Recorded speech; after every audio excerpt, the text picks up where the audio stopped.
The best guests on a podcast are those who have achieved immense amounts of success and they're not fussed about people's views on what they say or do. Welcome to the Exeter Podcast. Hi, good morning. Welcome to the Exeter Podcast. Just before we get into this episode, my kind of upfront remarks on podcasts are from listening to boatloads of them, that the best guests on a podcast are those that have both achieved immense amounts and they also give zero shit about what people think about them and what people say. So for me, in that vein, this is much less podcast, much more conversation. And I want to introduce a friend of mine who has a brilliant backstory around building and selling businesses. And I'm praying I'm going to get the pronunciation of the name right. So Niraj Shah, I'm going to hand over to you to do a little introduction on yourself. So please take it away. Thanks, Rach. I came into M&A the way that most people don't. It was very unusual because I've actually lived through it. So in my employed life, the first employer IPO'd for about 55 million on the AIM market, and the second one was a private equity-backed management buyout, and I got to see the inside of those processes. So that was the background. And then since then, I've built businesses, sold assets. I've had a failed exit that, we almost got over the line, but it didn't. I've been on the buy side. I've been on the sell side. So that's given me a real breadth of experience around this. And I think that on the personal one, none of these have been like huge transactions, but they've added up over time and given me a wealth of experience. And what I focus on now is actually working with founders to take them through the exits all the way from thinking through what they're doing and why they're doing it to actually executing the sale. And what's super important for me is actually having that level of care where at the end of it, the founder gets what they want. And the challenge on that is a lot of founders don't know what they want until they're forced to think about it. So that's me in a nutshell. It's funny that, isn't it? Because I mean, good problem to have. Building and selling a business. Let's be honest. And the stats on people who actually go through that process are remarkably low. But I think the very much, it's not so much unwritten rule, but the subject that's never spoken about is how are you actually going to feel when you have been through that process and I think made some of your dreams come true. Do you then reset the goalpost? Do you move along and go after something else? And that's the bit, we both find ourselves working with founders in a similar way, I think, in that respect. So it'd be really good to hear your immediate thoughts on that. And then I'm going to try and get us back on message, Niraj, which we all know won't happen, but you can be wrong. Yeah, I think I was fortunate. You've hinted at this brilliant backstory, and when we connect the dots backwards, it's interesting to see what's happened. So I talked a little bit about my employed life and getting to see some exits early on. So by the time I was 30, I'd already seen an IPO, a failed venture-backed business, a private equity-backed MBO, all of that. But then what happened at 30 is I had a full-blown stroke out of nowhere. And that forced me to ask the questions of like, what's important, what now, what's next? And that's critical to what we're talking about, because these are the things that I think people don't think about until later in life. So I started my entrepreneurial life after that. And I had all of these things in my mind about, what's the intention behind what I'm building and what do I want it to do in the world, which I think a lot of founders do think about. But also, what do I want it to do for me, and what kind of life do I want to live? And if I am going to have some sort of exit or partial exit or a forced exit even, then what does that mean for me when I'm no longer the CEO, when I don't have the industry identity that I had, or all of that? And I think that's the bit that fascinates me, because it's the emotional journey that I think a lot of brokers don't understand, business brokers. I think maybe investment banks might, but I've not dealt with them at the level that they typically deal with. So it's it's this part that's less transactional and more emotional. What does a founder go through before, during, and after? And in terms of my own work, how do we make sure that people get what they want, so they don't have this amazing life event, which you've already said is, I agree. It's the instance of it is quite low if you look at the statistics of businesses that try to sell versus businesses that do, and people can walk away with 7 or 8 figures in their bank account and feel utterly deflated, which is nuts to me. It is, and I think, well, I think you've hit the nail on the head. So there's some immediate reflections from me around that, which is the, what we need versus what we want. And I think a lot of us don't necessarily know the difference between that, and creating the environment where you can have some of those conversations. And I think if you ask, and I often do, ask founders, what is the magic number? There's not a lot of science that sits behind that. They've just thought, I need 10 mil, or I need 100 mil because I just fancy it, or, I've kind of grown up thinking that's the magic number.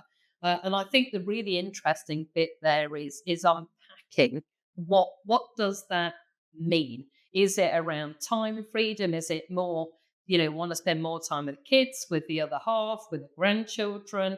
Is it about fulfilling a passion that you had prior to building the company that there's kind of been on the back burner? Do you want to go again? Plenty of us do. And so, understanding some of that, and having those conversations and creating that environment for me, as I know it is for you, is super, super important. It would really, it'd be really useful, Niraj, for you to just share a little bit about your background, from the sectors that you've worked in, the businesses that you've built, and sold, and just give a bit more of a bit more of this view around you and what you've done. Would be lovely if you don't mind. Yeah, no, absolutely. And just briefly before I get into that, what you said there, that's what we start with whenever somebody's thinking about an exit, or they say that come to us and say we want to sell their business. We start with why. What's the reason? And that reason often, and this was the case for one of mine. I was burnt out is the wrong word, because I wasn't burnt out. I didn't have it in me to go and build a business to what I would need to go to the next level. So I'll come back to that in a second. Yeah. Um, so so yeah, starting with the why, and then really unpacking that as to, okay, there's the sort of practical why, which is like, I want to focus on something else, or I want to take some chips off the table, or I want to do this. But then it's like, but what does that, what's it going to mean for you? And really getting into that, and without wanting to be a psychologist, it's quite important, and I think that's missing a little bit from people who do what I do and what you do. But it's critically important. So coming back to me and my story, so I kind of mentioned my employed life up until the age of 30. As an employee, seeing what's the impact of your boss saying we're going to work on an IPO, or one day your boss saying, hey, we've just sold the business. And then I've talked about my entrepreneurial life, and there's sort of stroke in between. So the stroke was crazy, age of 30, massive wake up call, made me question everything. And I've been super, super lucky to survive that and be able to thrive. It gave me a second lease at life. So before that happened, I knew I wanted to become my own boss. That was always the plan. And this just accelerated it. So afterwards, first I worked for a couple of startups to get experience, and I was working on my own ideas, and I got absolutely nowhere. So I turned to real estate out of frustration, not really knowing what I was going to do there, but knowing it as quite an important sector. It's a massive sector, and huge inefficiencies. This is back in 2012. Everything done in a not very technological way, dominated by older generations. So it just felt it was right for innovation. So that's where I started. I hit upon after getting immersed in the sector, I realized there's an opportunity to create co-living spaces for young professionals. So I started that around the Canary Wharf area. There were some very rundown areas around Canary Wharf, but we could see what investment was going in and Crossrail was coming and all this development was happening. So it's like those were just all. It's almost like just picking a growing sector is the way I think about it. Pick a, and I'm a huge believer in things like timing and sector, like these things make a huge difference. But then beyond that, I found a operational business which was very, very inefficient, which was the process of renting out properties to young professionals and managing those in the way that they wanted to. So without getting too much into the weeds of it, we were doing things like e-signatures, video viewings, maintenance reported by email, just really focusing on the customer service quite a lot. And initially I had some thoughts about building a brand around it, but once we started building these individual properties, we realized that there is value in building a brand, but I'm still not convinced about that argument in that particular space. So that's what happened for a few years, and I got my hands into some other real estate stuff, met some really interesting people, and ended up co-founding a real estate technology company. So that was a few years later, and that by this point I'd started making some pretty good money in the space. So I started investing in other startups, which is something we'll probably come back to in this conversation because I know there's a really important point about that.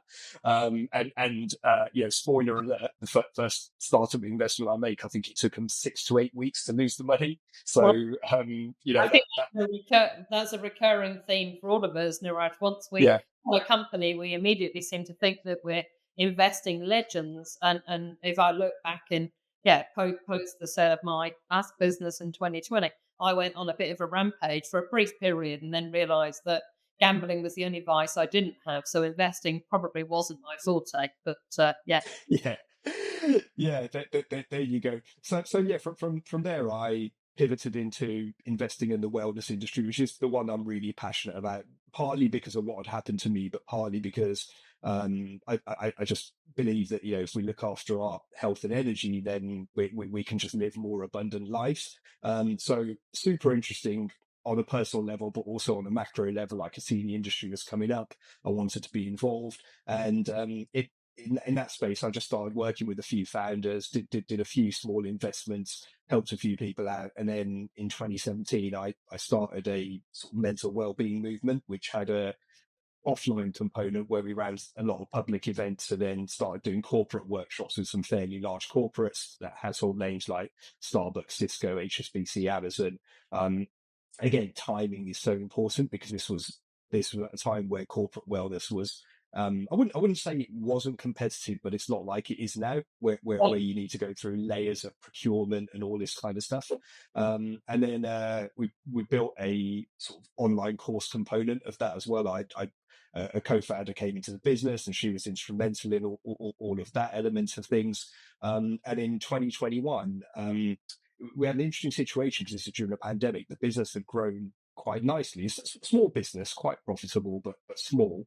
And My co-founder, we had really amicable conversation where she decided to step away from the business, and that was fine. I didn't have a problem with that, but it did leave me feeling quite deflated because it was like all of a sudden this is all back on me, and I just didn't feel like I had the energy to grow the business to what it needed to get to make it a saleable asset. So I was scratching my head thinking, how do I wind this down gracefully? And there was a big identity issue there as well because I got so much what's the word, good feeling and dopamine and so on from all the feedback that's coming from our customers around, you changed our life, or you helped us do this, or you helped us do that. So long story short, we actually had quite a fortuitous situation where another company in a space wanted to collaborate with us. We really liked them a lot, and we just ended up selling all our IP to them. So all the content we created, all the online stuff we created, we just it's fairly straightforward in the end, where we just had a bit of back and forth, agreed a price, gave them signed an exclusivity agreement, and said this is all yours now. And what was quite nice for us is that they were very culturally well aligned to us, which is why they want to work together. And B, our work actually ended up going to a much bigger audience through them. Um, However, I mean, even this was 4 years ago. To this day, I still wonder: should I have done that? Should I have sort of stayed and built this to build this further? And when it came down to it, it was an okay business that had a lot of potential, and I wasn't willing to do what I knew I needed to do to make it a truly saleable asset. So what we ended up doing was selling the piece that was saleable, but that it wasn't like a strategic plan. It was just taking advantage of an opportunity. If that makes sense. But I think you've summarised there how entrepreneurs operate to a certain extent. You'd kind of made the decision that for it wasn't the journey and the path that you wanted. And I do believe we put these, without sounding too hippie, but we put some of these messages out into the universe, and miraculously enough, someone rolls up who then is there's a strong cultural alignment. They take the brand forward, and that's their journey rather than yours. Yours was to take it to a certain point, and then for it to move on in its own right. And all of that stuff, I think, does teach us lessons. And for a long period of time, I debated whether selling my last business at the time that I did was the right move. But if I had my time again, I would do exactly the same deal with exactly the same company. And I can tell you for a fact that is not what I was saying in the 18-month period while I was working through an earnout. But, everything's a little bit rose tinted when you've got a bit of time and space between events and activities. And to that point, so I want to touch on the investing a little, because you know if we're building businesses and we're selling businesses and we're acquiring, it seems like we all sit with preferences around all of these areas. Talk a little bit about the. I think you're more of a fan of the investing than I am, or more successful at it, Niraj. However you look at those things, but talk to us a little bit about the investing. Yeah.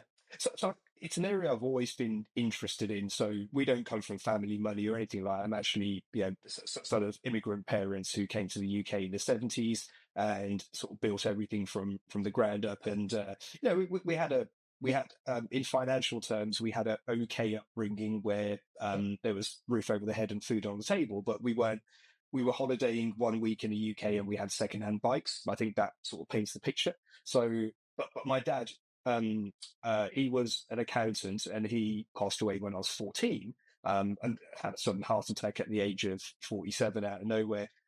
However, he had started investing some of his spare capital instead of buying us new bikes and instead of flying to Spain on holiday. Um, so I remember that he'd come home from the office and he'd turn on teletext. If you remember teletext, some of the listeners might not know what that is, but it was like it's We'll like put a link for the kids so they can see what yeah, it is and hear some of it was like a really crap internet on the TV is probably the best way of putting it. But there was all these numbers, and I'd ask him, what are you looking at? And he'd explain to me, this is the stock market, and we've got this share, and we've got that share. So anyway, two important things came out of that. He suddenly passed away, but he didn't leave the family in a hole, because of the nest egg he'd been building up. But also, it sort of got into my mindset that this is quite important. So the investing piece at the age of 19, after my first year at university, I was the last year which was effectively paid to go instead of paying to go. yeah. And I had a part-time job at university, so I had a little bit of money left over. This was the late 90s, .com, all that stuff. So I want to invest it. And one of my uncles gave me some guidelines around, okay, you do this, do that. So I invested a couple of £1,000. It went up. I thought I was a genius. Then a .com crash happened and everything fell apart. And lost it, but I realized that there's something to learn here. So, the long story short, fast forward sort of 15, 20 years, because that was late 90s, and then 2015, 2014, 15 was when I did my first startup investment. Um, it was the investing side for me. I have generally been quite good at it. And I think I'm getting better and better. But the mistake I made was when I'd made a little bit of money in business, I thought that I'm supposed to be a startup investor now. And I've seen this over and over again with so many friends, because there is something to be said for passing knowledge on to the next generation. Like, I really believe in that. But it's like, okay, I've sort of built something. We've thought about sort of timing, positioning. There's a little bit of luck involved. There's a ton of hard graft involved, but it doesn't mean that we can bottle lightning. And that's what startup investment is like. Nine out of 10 are going to fail, and so on. So I've gone on to do a number of startup investments, but after that first one, I learned some hard lessons. But the most important thing for people listening who are kind of working on an exit or have exited is that this is the thing that saved me, because I got into real estate a few years earlier, and I've been building up these operationally profitable assets, but sitting on a really good asset base. I've always had this recurring capital coming in since 2012, and that's the most important thing about investment. It's like the boring, low risk, low return, build that base, and that's what builds the freedom. And I think you talked a little bit about exit numbers and putting things out. It's like, yeah, obviously 10 million sounds amazing, 100 million sounds amazing, because you get to say that, 8-figure net worth, 8-figure exit, all this stuff.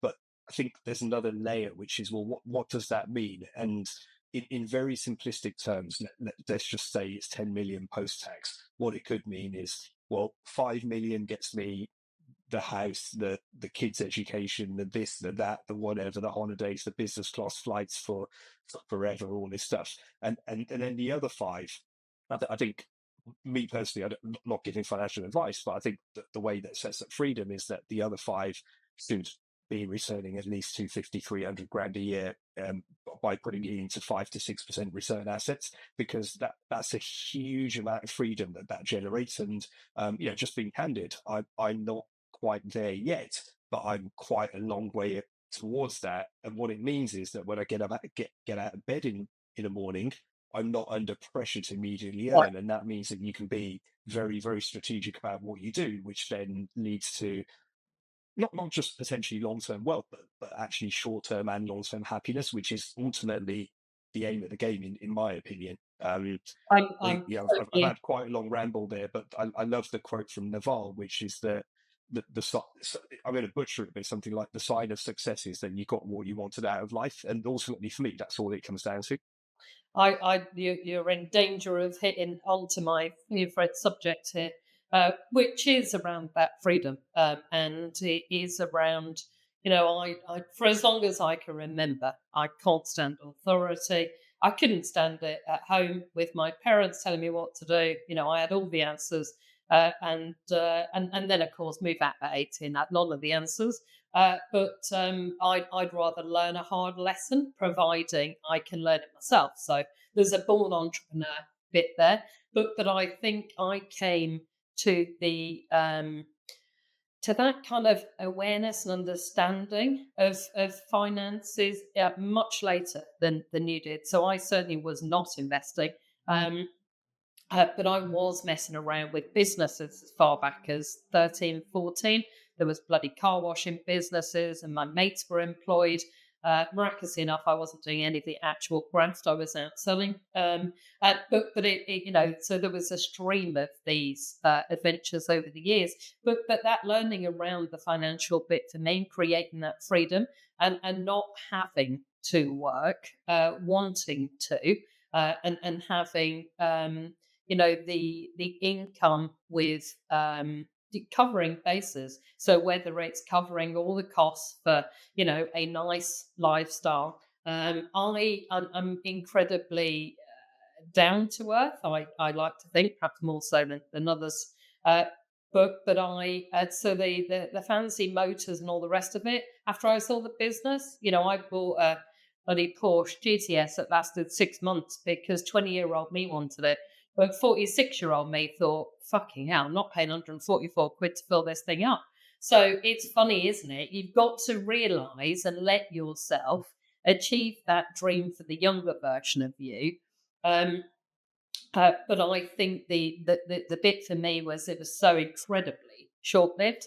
And what I took away from your knowledge and wisdom there was around it's an ego thing, the 8 figure, the 9 figure exit, wanging on about it. I get that. But what you've done is you've been able to create an environment where you're more than covering costs. You've got, a cracking lifestyle, but you're still hungry. You still want to go. You want to help. There will be, I'm sure, more investing, acquisitions, probably more building and selling in your future, as there will be in mine, I'm sure. But it's very interesting listening to your kind of pearls of wisdom there around the investing side. Um, and I want to move on a little and talk a little more about where we started around the emotional side post exit. So having been through that exit process a few times, are you comfortable sharing kind of how you felt after the first exit, and how prepared you were for that process, and what you kind of went through as a result of that? Yeah. Yeah, absolutely. So I'll talk about a couple of specific examples. So on the real estate side, I mentioned I started in 2012 and we started building these co-living properties, started that at Canary Wharf, replicated that in Nottingham. In 2021 and 2022, I sold off a lot of those assets. As individual assets, we looked at the whole portfolio, but we could get a better outcome by doing them individually. That had very little emotional impact on me because I was very, very clear about what I was doing and why I was doing it. I'd known for years in advance that when they start hitting these kind of valuations, the figure in my mind was when I can take 6 to 7 years of net profit off the table, I'll do Yeah. it because I want to take chips off the table.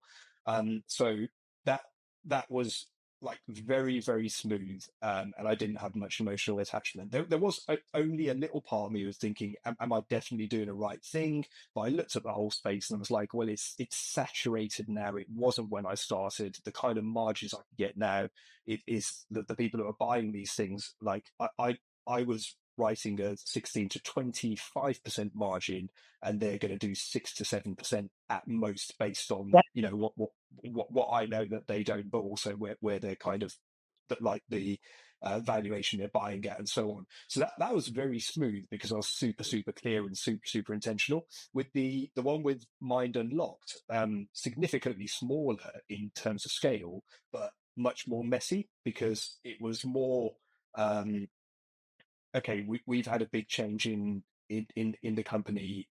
I now need to figure out where this is going. We've got this opportunity here which has come up, and that's what we ended up doing with the IP sale, and then wound it down. And I wouldn't say I was lost, but it was like I say, it was a lot more messy and a lot less intentional. So a big part of me was like, well, what if I'd stayed on, and what if I'd Yeah. had the wherewithal, and what if? I think I've reconciled that now, but I think if we take that mindset, that's the one that I find that's more common with because we're so busy building these businesses, we don't take a step back to think about, well, like, where does this go eventually? And the other thing I've come to realize, which I didn't appreciate then, is that we're going to have an exit, because the ultimate exit is when we exit this physical life. So it's worth thinking a little bit about that, even if it's a bit morbid, to figure out, well, what happens to all of this if I'm not going to be part of it through incapacitation or death or something like that. But then the real light bulb was when you start thinking about a business that way, you can actually start building a better business. Like, what does this look like when it's not dependent on me? And that was quite a big revelation for me. So like everything I'm doing, even what I'm building now, the advisory business, I'm super hands on, and I want to be hands on, and I don't intend to build that to necessarily sell it, but a part of my thinking is still, well, what does this look like as a saleable asset? Because that lens leads to better business decisions and a more um, uh, resilient business, one that's more defensible, and one that sort of gives, if there's other people involved, it gives them a bit more autonomy to actually grow into their roles. So, in the past, I've definitely been guilty of being too hands-on and too controlling, and as a result, it doesn't give others a chance to, sort of, to shine, and that's a that's a scary thought even for me now. Not, letting people do what they want, but that's the key to building something that can really grow. So Yeah, I think that's so important. And I think that working on and not in, that eternal bit that we're all trying to do. And if I think about, the Grafton now, we're a couple of years in and it's still very dependent upon me. But the plan is absolutely. Interestingly, the delivery is less dependent because we've spent time and effort building out, the 9 exiteers who can deliver the services, but it's the sales bit that is still heavily dependent at the minute. And I think once we start to unpick that and solve that, it makes it a much more sellable business. Albeit that's not that's not the plan. But once we've been around these things once or twice, of course we start to look at them much more objectively and probably less emotionally. The yeah, question I wanted yeah. to ask there, Niraj, was the difference between those two businesses that you mentioned, the real estate and the wellness business, was there was a brand with the wellness. So I wonder whether it's crossed your mind, but is that identity because there was a brand wrapped around it? Do you think that played a part in making it harder, or is it just that you were more in love, wedded to, bought in to the wellness business, or do you think the tangible brand played a role? I think it did because also my personal brand is like personal brand, cringy term, but you know what I mean. Like my persona as an individual, as opposed to business, played quite a big part in it. So and also my own internal identity as to. I'm now making a difference on like the mental well-being space and all this brain health stuff, which has been key to a lot of, it was dumped on me in terms of the stroke, but then forced me to go and become an expert in that space and so on. So I think that definitely played a part. And also I was thinking about, the bigger picture here is when somebody is thinking about selling, it's like the questions I didn't ask, which I would of myself, which I would now is, well, what does this look like on the day that it's no longer mine? What does that mean for me? What am I going to do next? How am I going to reconcile this? And what do I want to see sort of happen here in terms of where it goes? So the bit that I was really happy about is it just went to absolutely the right company in terms of their ethos and how they think and what they would do with it. The bit that was a bit more tricky was I suddenly, like from that point onwards, I had no knowledge or oversight of where this stuff actually went. Um, you know, there is that element of it as well. I mean, we were involved with them for a little bit afterwards, so we got to see a little bit of it, but ultimately, it was out of our control. But I think again, all of these questions are important, and then you touched on something else. The bit that was really good for me was that I was still quite heavily involved in real estate investing and advising startups and stuff like that. So I didn't have the feeling of what do I do next? Like I've definitely had a lot of conversations with people who've had personal 7 and 8 figure exits who then spend the next month wandering around the house, like trying to understand, like why am I unhappy about what's just happened. And that's usually because there hasn't been an intentional thought up front and an intentional plan in place of, okay, well, this is, what I'm going to do. And this is what I'm going to do. It could be as simple as I'm going to spend a month just reading interesting things. Like even that's a step further than what I've seen some of what I've seen in terms of exit founders. Yeah, I agree. And that kind of grief cycle is real. And the reality is you can't pick up the phone.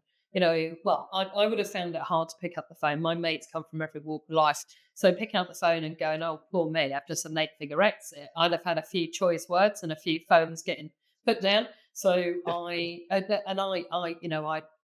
done some thinking about it, but I still was unprepared for the even the basic stuff. Like, I would introduce myself as I'm Rachel from uh, different was the business at that time. It's taken so long to get the grafter as default that I almost forgot the last one now.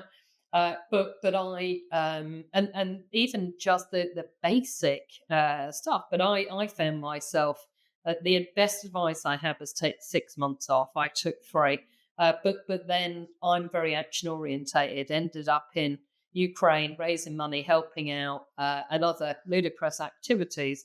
And in the end, it was obvious to me I really needed to go again, but I didn't want to build a business in the same industry.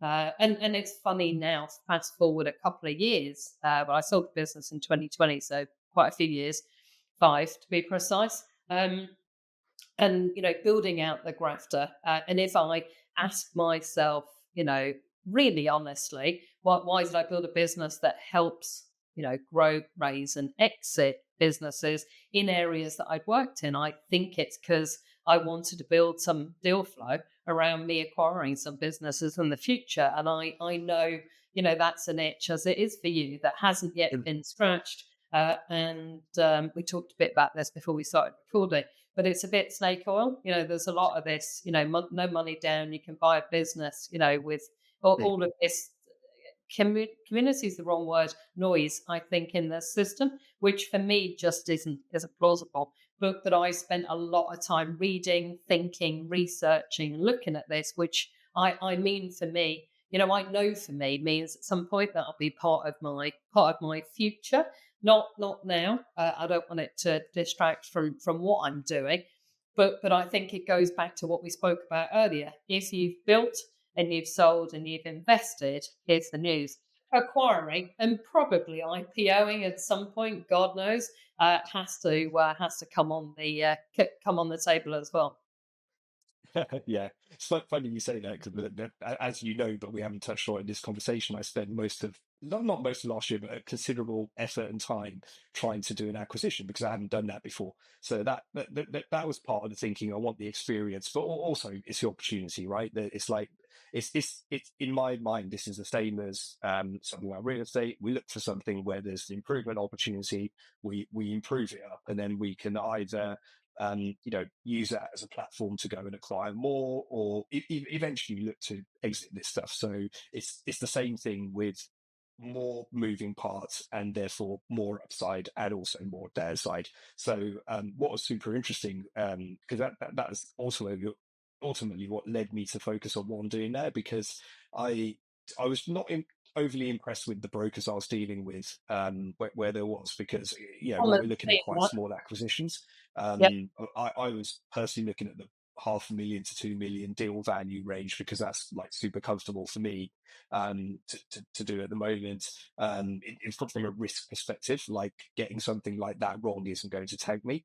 And brokers I dealt with were very transactional. They'd never sat in a founder's seat. They weren't super proactive. And then just from talking to a few people in the industry, bankers and whatnot, people in private equity and venture capital and whatever, I realized that with my breadth of experience that I could do this role, but bring a level of sort of empathy and care that's missing. And I Yep. think that's not necessary to get a deal done, but I think it is necessary to get a deal done that a founder's going to be happy with.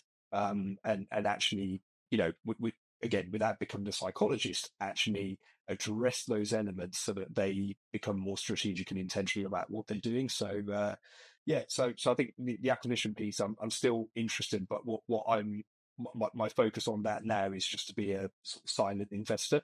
Like I'd rather put a little bit of capital in, and maybe be on the advisory board of something, but not actually get involved, because the bit that I'm relieved about, if we had done the acquisition, I would have had to step in and actually Yeah. run the thing for 6 to 12 months, which I'm not super keen on that, but I'd do it if it needed to be done. And then yeah, IPO you can have now, Rachel. That I'll watch you do yours. I've got Very, very, zero interest very generous. having seen a bit of that world.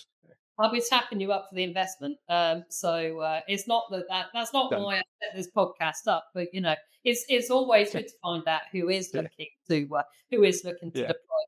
And I'm going to finish up, Niraj, with a question for you. So yeah. I spend a lot of my time learning, and I feel very comfortable that you do too. So, what are you reading at the minute? So, what are you reading at the minute, or what have you read in the last 12 months that you thought that is a serious read and needs to be recommended to other entrepreneurs? Wow.